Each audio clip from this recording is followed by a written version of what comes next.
I just got the thumbs up from the booth. Do you want to go ring the bell for us? Just giving you a heads up. We are being recorded, so.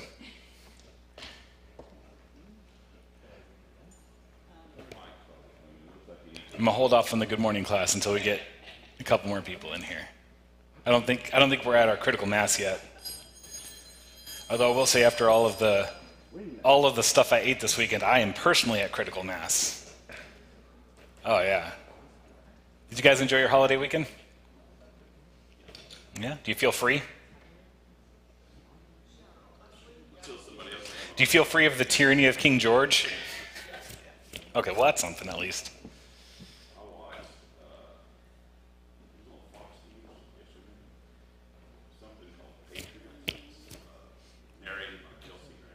Oh yeah?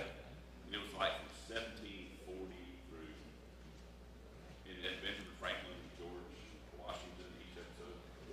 Like found footage? I learned more this morning than I did in high school. And my wife goes, no, you just remember it now.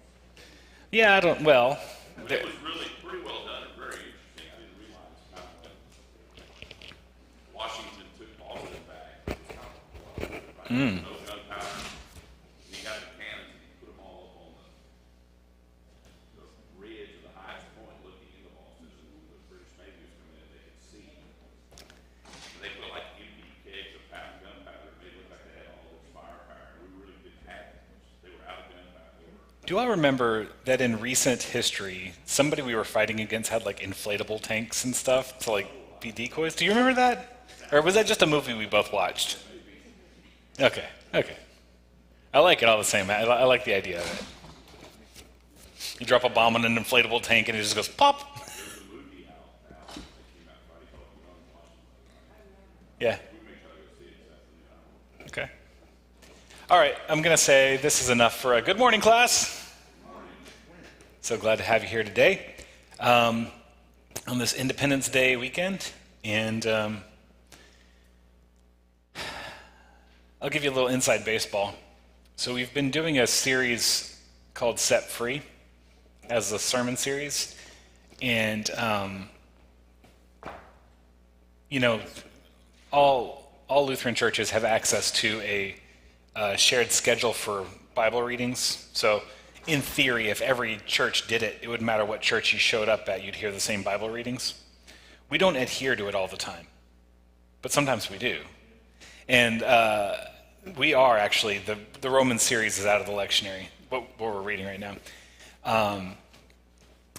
But I did know that we'd be crossing over the 4th of July, so the choice of titling it Set Free and kind of having that be a focus, did come into my head, but I am trying to be faithful to the text, and we are going to talk about America and the Revolution a bit in the sermon today. That's not really what I'm preaching about, but it'll come up today.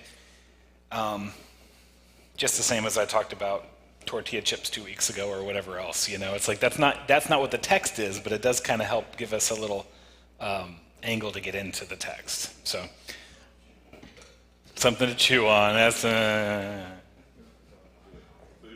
I need a full-time drummer so we can just rim shot these jokes. All right, but that's not what we're here for. We're here to study the book of Genesis, and we are well on our way into the book of Genesis. I believe we are going to be on chapter 30. Chapter 32 is where we'll be today. But let's get there by way of brief summary. The day that one of y'all can stand up and do the summary for me, I'll know I don't need to do them anymore.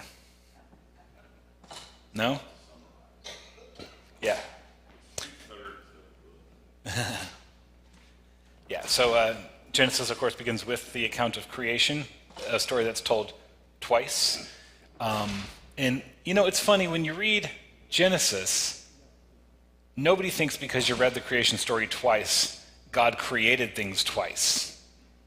But then when they go to read Revelation, they try to read it in a straight line, and they have to figure out like why the world ends 3 times. Like, you didn't have a problem in Genesis. Why are you having a problem now? But I digress. So we do get the story of creation, which tells us a lot about our Creator, and even some things about the nature of God. Just off the top of my head, some things that the creation story reveals to us about God. Firstly, that he is eternal, right? He is uncreated. Everything that exists comes from him, but nothing created him. He just always was. Which integrates nicely when you understand that the name he gives himself, that he reveals to Moses later on, but that even in the Old Testament is apparent because they're using it, is Yahweh, which means something like I am, and I continue to be. It's not an easily translatable word, but I am is good enough for our purposes. Because he is the essential fact, you know? His existence is the foundation upon the rest of existence. Without him, nothing is, right? So, who are you? Well, I am the fact. What's that? Well, I mean, you know, sometimes people who want to argue against the existence of God, and especially the Christian God, will say, well, you Christians say everything is created. You know, that's your argument for intelligent design or whatever. Who created God? Yeah, well, that's he's uncreated. That's what makes him God. And also, I think this is a handy word to use, and we don't use it. It gets used in all kinds of goofy contexts, but we should be able to use it well theologically, which is that he is supernatural, right? Which means there is a natural world, and super means above. So there's a natural world with natural laws, and God is above that. So all that is true of nature does not have to apply to him. Conversely, though, his creation does reveal aspects of who he is. So we talked about God being eternal, and of course he has a power that is not found anywhere else in nature, which is from nothing he can make something. That violates a well-established law of physics. But that's okay, because he's supernatural, that's right. And mind you, when we deal in science, we work with what is natural. So never fault a scientist for not using God as the answer to a question, because God is supernatural, right? That doesn't mean God isn't the answer. It just means that if God is the answer, then science wasn't the right tool to figure it out. Sometimes science will guide us toward questions that point us back toward our Creator. But science can't give you an answer that's supernatural, because if they do, they're breaking the rules of science. Make sense? Yeah? If I bring a baseball bat to a football game, that is not playing by the rules, but it might be effective, right? Okay, so we also learn about our Creator that he is triune. We can see that specifically in the creation story, and that means that he had a community and a family, love and harmony and unity, and all of those aspects of God are not evolutions of creation, but they're part of the essential nature of God. And when God makes his creation, he makes it to be in communion with him and with itself. Once sin enters into the picture, that communion is fractured and broken, right? So immediately, Adam and Eve hide from God, and then as soon as they are called out,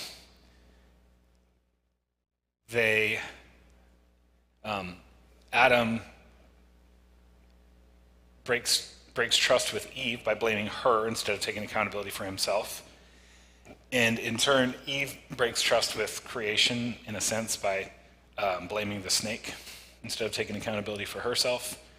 And in so doing, Adam is like, the woman that you made me, right? And the woman's like, well, the snake that you made, you know? So it's like, ultimately, they're all trying to put it back on God. And philosophically, people still do that today, you know, when they try to ask the question of why does evil exist, and if, you know, a benevolent God who's all-powerful could just make a world without evil. Well, he could. Some of his ways are unfathomable to me. And I'm comfortable with that because he is supernatural. But that doesn't mean I have easy answers, right? And it also means that when we deal with God, it is best to trust how he has revealed himself and what his heart is, rather than trying to peer into the aspects of him that are not revealed to us.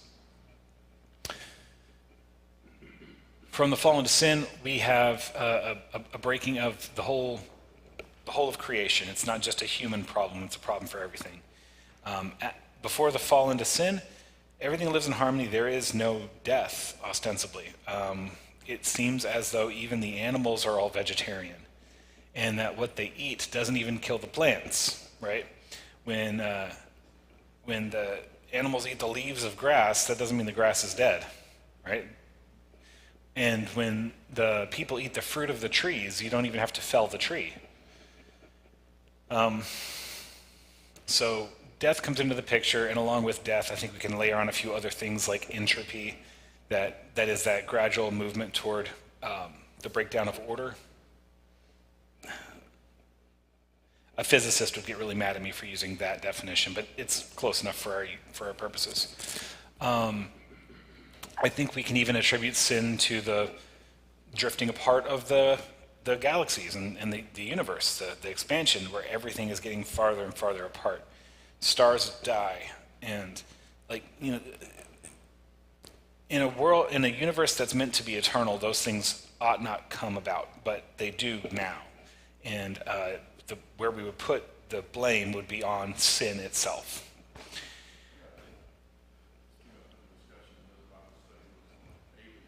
Okay.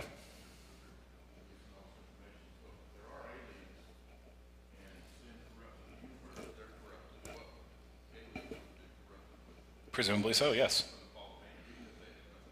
Sure.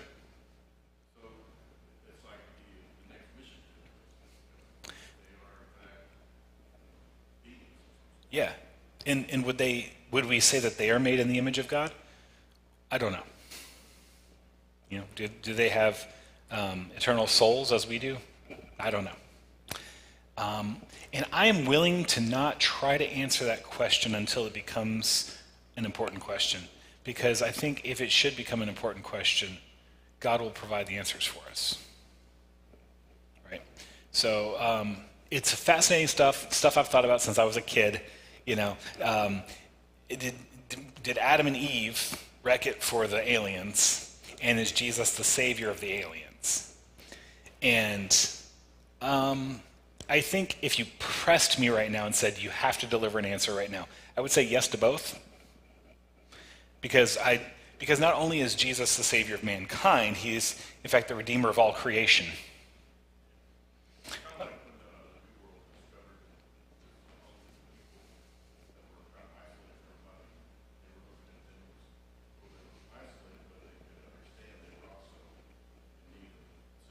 Of course, yeah.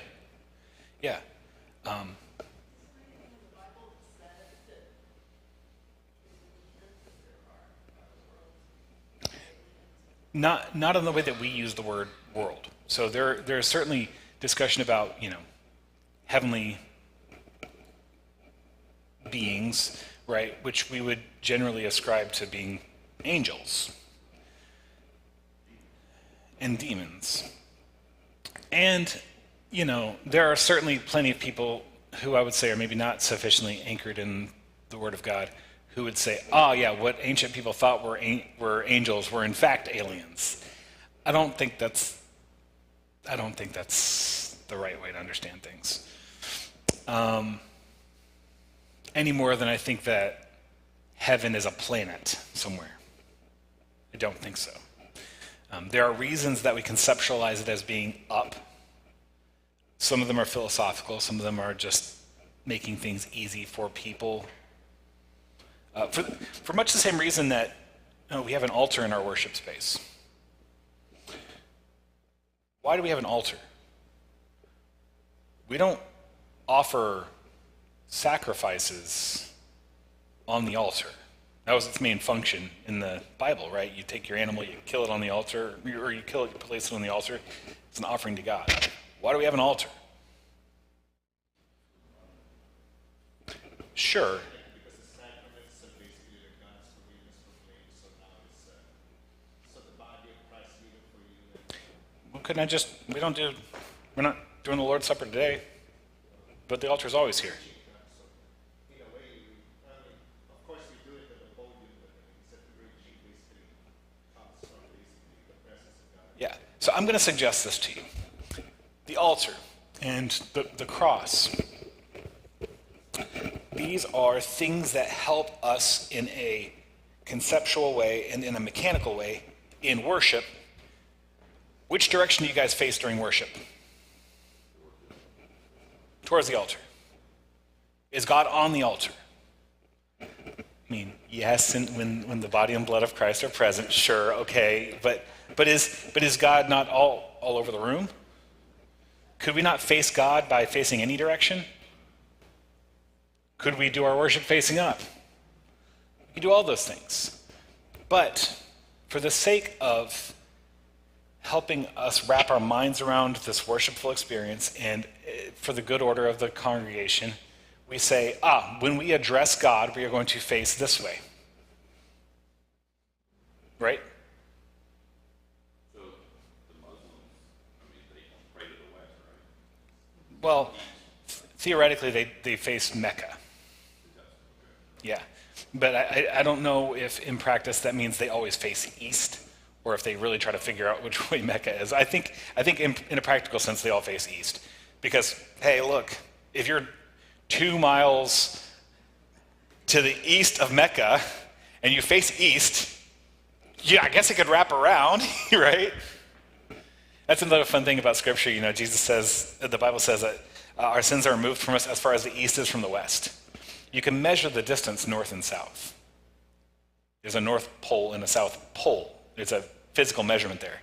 East and west are conceptual opposites, which is immeasurable. We don't have an east and west pole. All right. How did we get there? Oh, we were talking about heaven being up.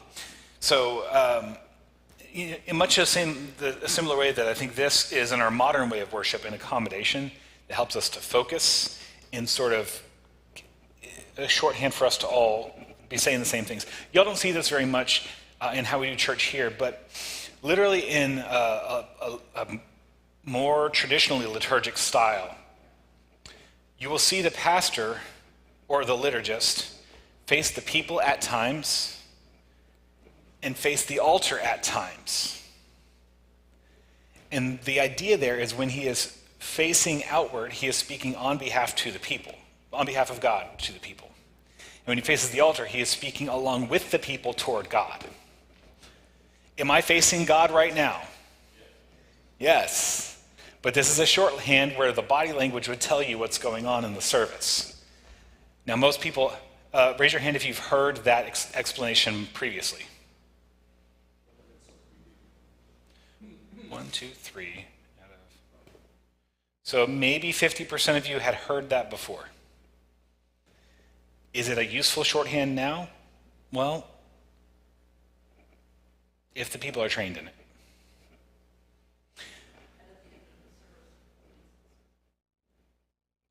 Go on.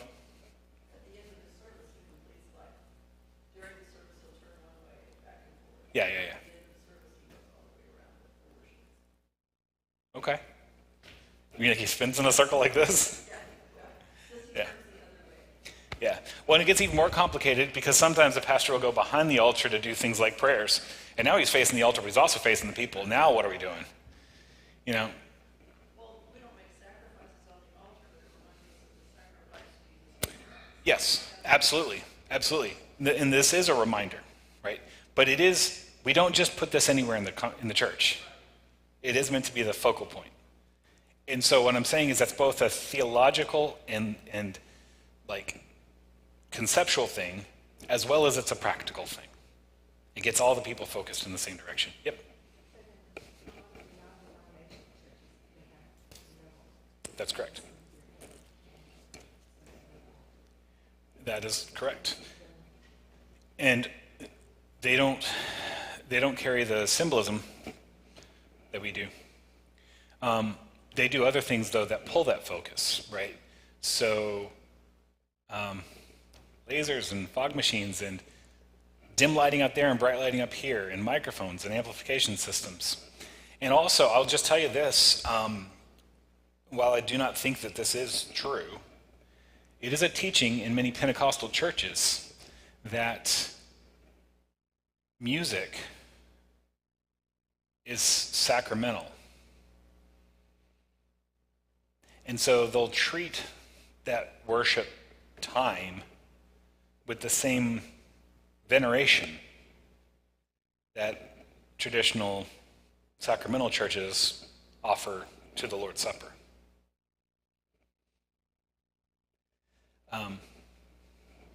But that's a bit of an aside. So anyways, the point is, since this gives us a place to look and focus and think, so scripturally and traditionally throughout mankind, we look up at heaven. I know I've taught on this before, but there's a few pluses to that. Number one, of course, the sun is there, which is, even to a physicist's mind, the source of life. Without the sun, we're done. It's over. But also, knowing what we know, the earth is roughly spherical. The farther down you get, the smaller. When we think about descent into the place of the dead, it is forever smaller. Also, it's really hot in there too, but that's if you go down far enough. But up is constant expansion. It's forever bigger and bigger. So up, in the sense, is eternal and limitless, whereas down is very finite. We haven't got past Genesis chapter 1. All right, Adam and Eve, they have Cain and Abel. Of course, the worship life of Cain and Abel is what leads to the jealousy that ultimately seizes Cain and causes him or prompts him to kill his brother. And God says to him, "Where is Abel?" And he says, "Well, am I my brother's keeper?"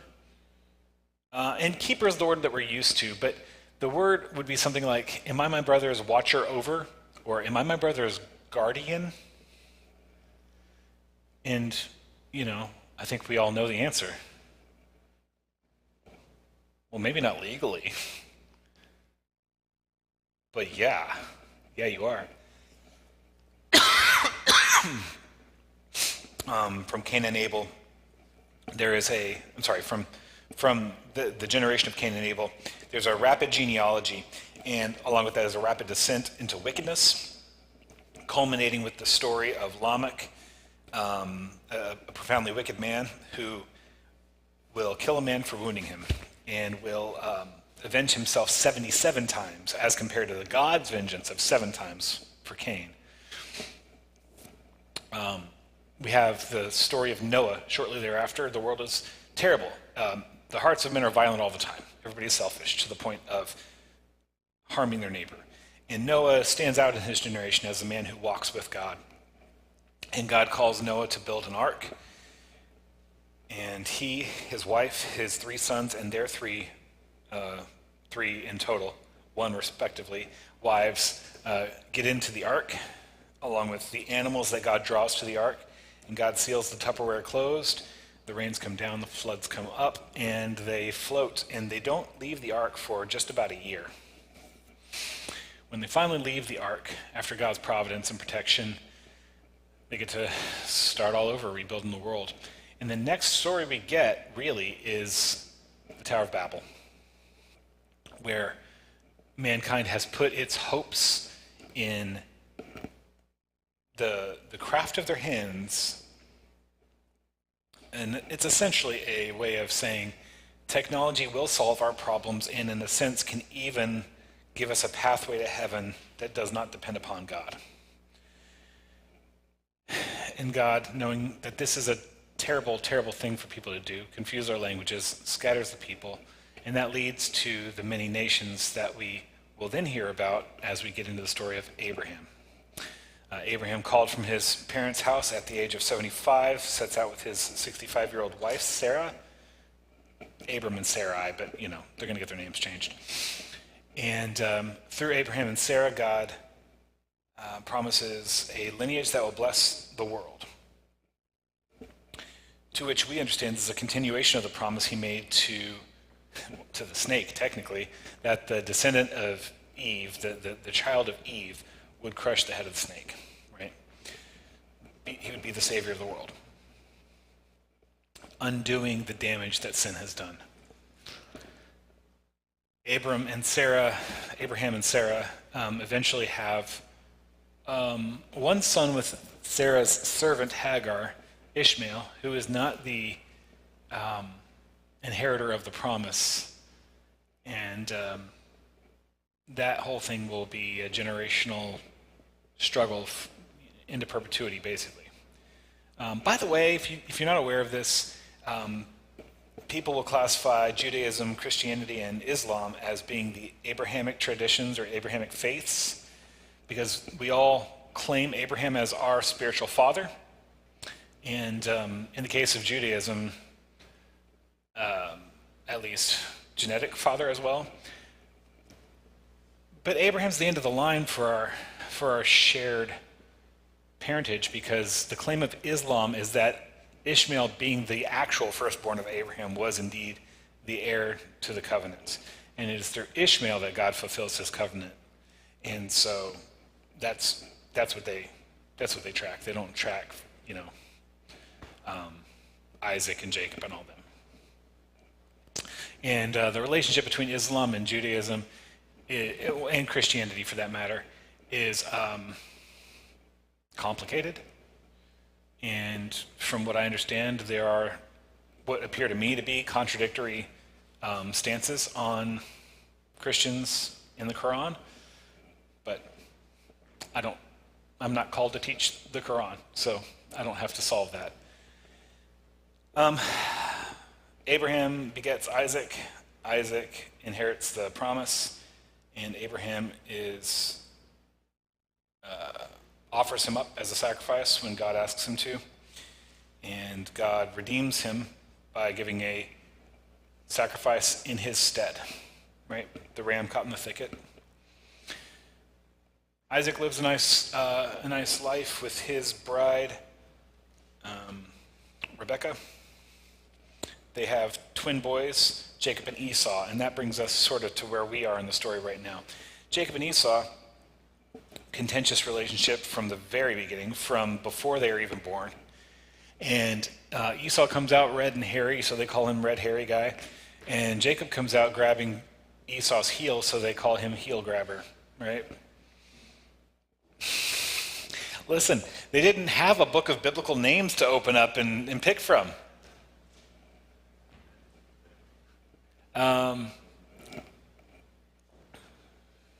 Jacob's a homebody. Esau's a manly man, big hunter, and but impetuous and impulsive, and he sells his birthright to Jacob for a bowl of stew, and this embitters him, although he did it willingly but foolishly, and he feels as though he's been tricked. Later on, Jacob and his mom Rebekah conspire to trick Isaac into giving Jacob the blessing of the firstborn that Isaac planned to give to Esau. Y'all know the story.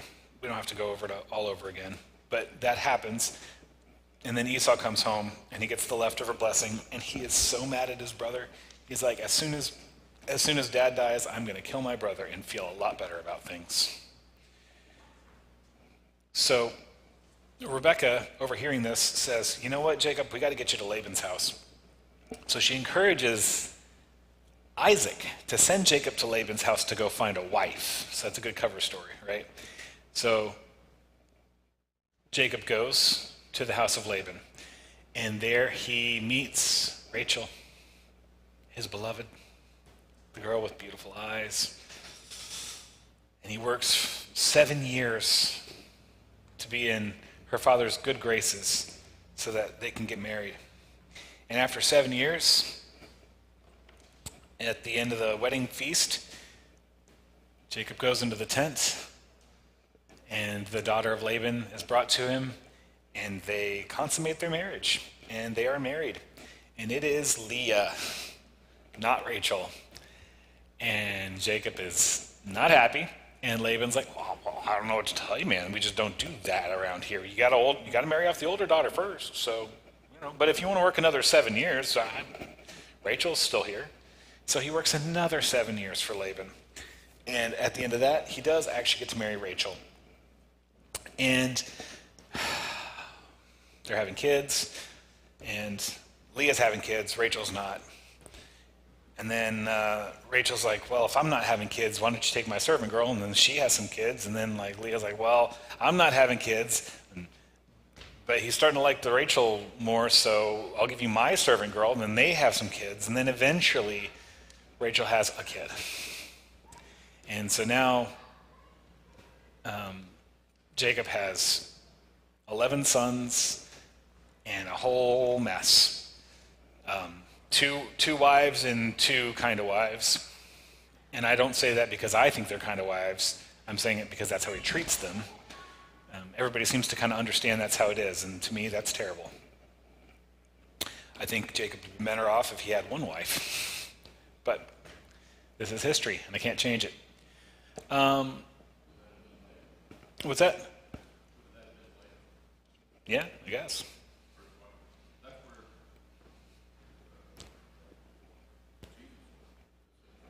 Yeah, I think that's right. Yeah, because Judah is from her. That would have been fine.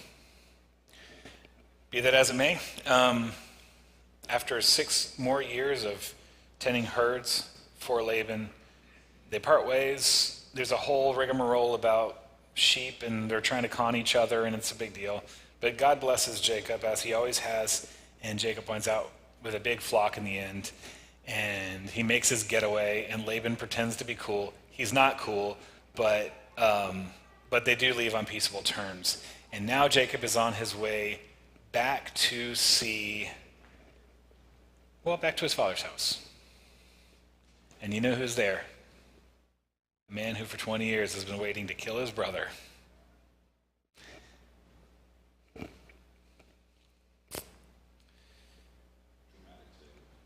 Yeah, thank you. All right, so we are at Genesis 32. So Laban went on his way at the end of 31. 32 verse 1, Jacob also went on his way, and the angels of God met him. You will remember that this is a big turning point in Jacob's life when he stole the blessing that Esau was supposed to get. He came into his father's tent, and his father said, wow, you hunted really fast. And Jacob's response was, well, the Lord your God blessed me. Which is not true. It was just something from his flock. But we noted, I think Mike in particular noted, that he said the Lord your God, not the Lord our God. And as Jacob is on his way toward the house of Laban, he has an encounter with the staircase or the ladder. Again, it just depends on how you want to translate that. Seeing the angels go up and down, and hears the voice of God, and he says, oh, now you are my God too. Right? You're not just the God of my father, you are my God. So I guess if he was Lutheran, that would be his confirmation. So he's having this experience with God now, that it's become his God. So he's on his way, and angels of God come to meet him, and he can recognize them now because he's had this experience before. When Jacob saw them, he said, this is the camp of God. So he named that place Mahanaim. Jacob sent messengers ahead of him to his brother Esau in the land of Seir, the country of Edom. He instructed them. Oh, when you hear about Edomites later on, these are going to be the descendants of Esau. He instructed them. This is what you are to say to my lord Esau. Interesting phrasing, right?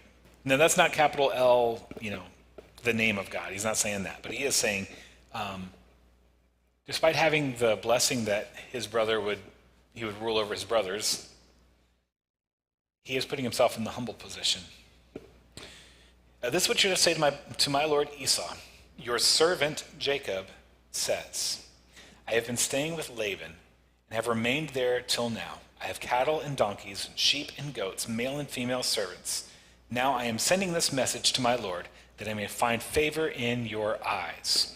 All right, before going any farther in the text, why do you think his message is basically, tell Esau that I'm wealthy?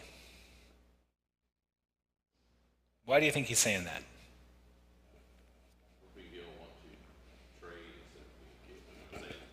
How does he identify himself? Servant. My lord, your servant comes back with great wealth. So yeah, I think, yes, I think he's exactly that. I think he is saying, I have come back with wealth to give to you. We'll get there in a minute. I'm glad that you read. I read it. I told you Friday morning I'm going to go read it. It's good. It's good. Because I've never been able to get through it. The beginning with all the tribes and names, just like your brain's going. I can't remember. Hey, we survived Then it. you realize that it's just a few that play Yeah. significant. All right. When the messengers returned to Jacob, they said, we went to your brother Esau, and now he is coming to meet you. And 400 men are with him. Now, I want you to pause on this for a minute.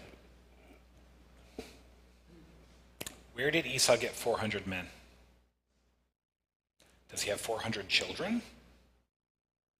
He doesn't have 400 cousins. Who are these 400 men?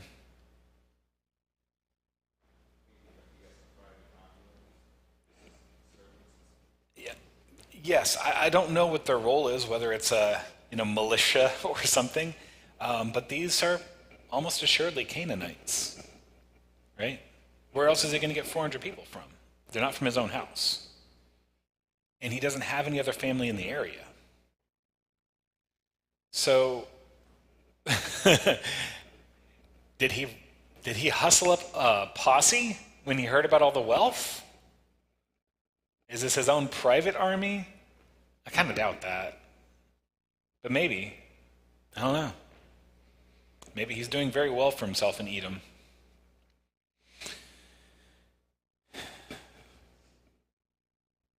Why do you bring 400 men with you? Sounds to me like a show of force. Maybe Jacob thought the same, because verse 7, in great fear and distress, Jacob divided the people who were with him into two groups, and the flocks and herds and camels as well. He thought, if Esau comes and attacks one group, the group that is left may escape. Right? Don't put all your eggs in one basket.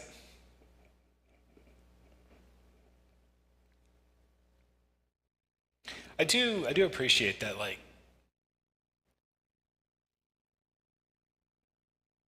the plan he's concocting isn't really about keeping himself safe in particular. Right? There's really nothing in there about securing his own safety. He's really just thinking, how can I do the best I can to protect the people I have? I also do kind of wonder if there's a Rachel camp and a Leah camp. And maybe it's going to be the most peaceful it's been in a long time. I don't know. Then Jacob prayed, O God of my father Abraham, God of my father Isaac, Lord, you who said to me, go back to your country and your relatives, and I will make you prosper. I am unworthy of all the kindness and faithfulness you have shown your servant. I had only my staff when I crossed this Jordan, but now I have become two camps. Save me, I pray, from the hand of my brother Esau, for I am afraid he will come and attack me, and also the mothers of with their children. But you have said, I will surely make you prosper, and will make your descendants like the sand of the sea, which cannot be counted. I want to show you a couple things in this passage. Jacob is showing something here that he was completely lacking at the beginning of the story. Humility.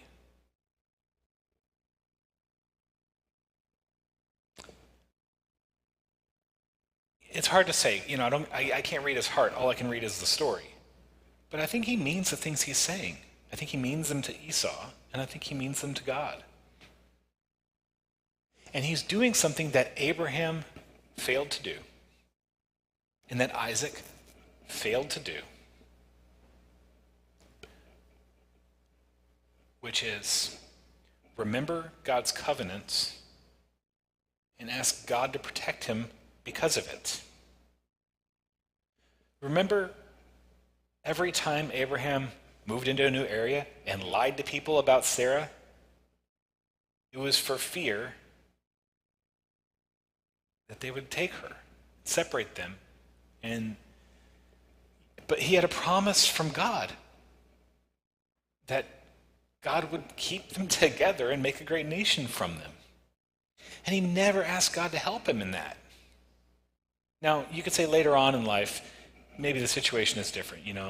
When they go march on Sodom, or when they go liberate the king of Sodom and Lot and all that from the armies or whatever, you could say, well, that's different. Yeah, sure. But that wasn't based on God's covenant. Maybe the only time we see it is when Abraham actually offers up Isaac. As the writer of Hebrews pointed us to, he had to trust that God could fulfill the covenant somehow, so he was willing to do this. Jacob's starting to get it. Why? What's been the difference maker in Jacob's life?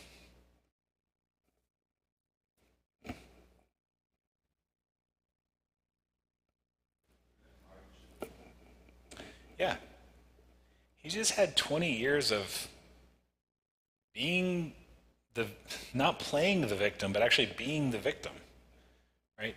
After he was the one that was manipulative and a liar and in a sense stole from his older brother, even though the promise of God was that the blessings would come to him. In dishonest ways, he and his mom conspired. And so I have a hard time not seeing him as sort of a villain in the first part of the story. Well, then he gets reciprocal treatment in the house of Laban.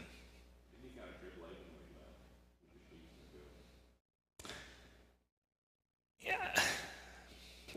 Ultimately, it's God blessing him, and he recognizes that. Like he can't actually make the sheep become the whatever, So in the end, he sees it as being from the hand of God. And so he's no longer the one grabbing the heel to get ahead.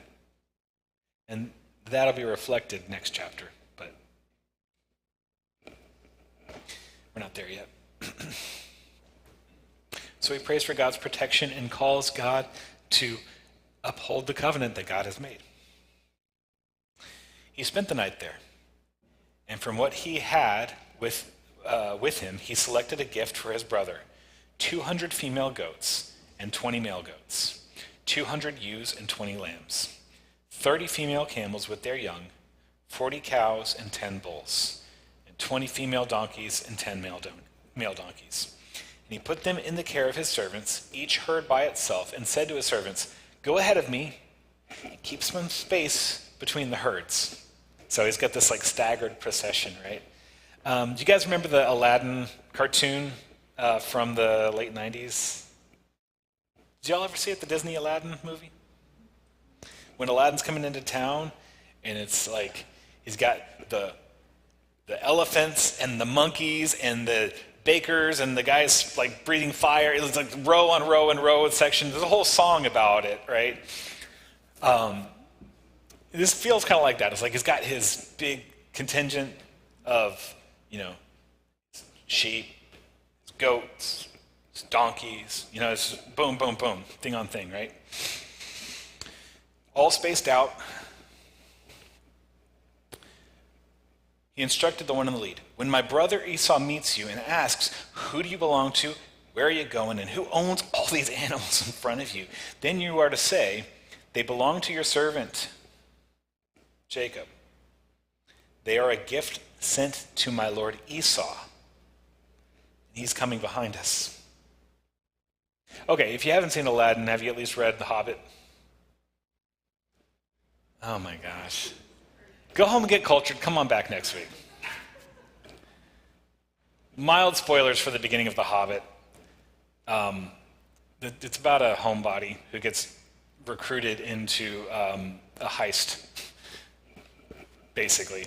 And hobbits, they feel compelled to be good hosts. And so as to kind of smooth things out a little bit, he's going to be in a company of 13 dwarves, and they're going to come and eat him out of house and home, but they only go up in ones and twos. Oh, no, I'm sorry. That's true, but then they also do this to a guy later on. The same thing happens. But yeah, just a couple at a time. It's like, well, okay, sure, come on. Okay, come on, a couple more, right? And it's kind of what's happening here. It's like he's got these stages, and each of them is going to be like, hey. He also instructed the second and third and all the others who followed the herds. You are to say the same thing to Esau when you meet him. And be sure to say, your servant Jacob is coming behind us. Emphasis mine there. For he thought, I will pacify him with these gifts I am sending on ahead. Later, when I see him, perhaps he will receive me.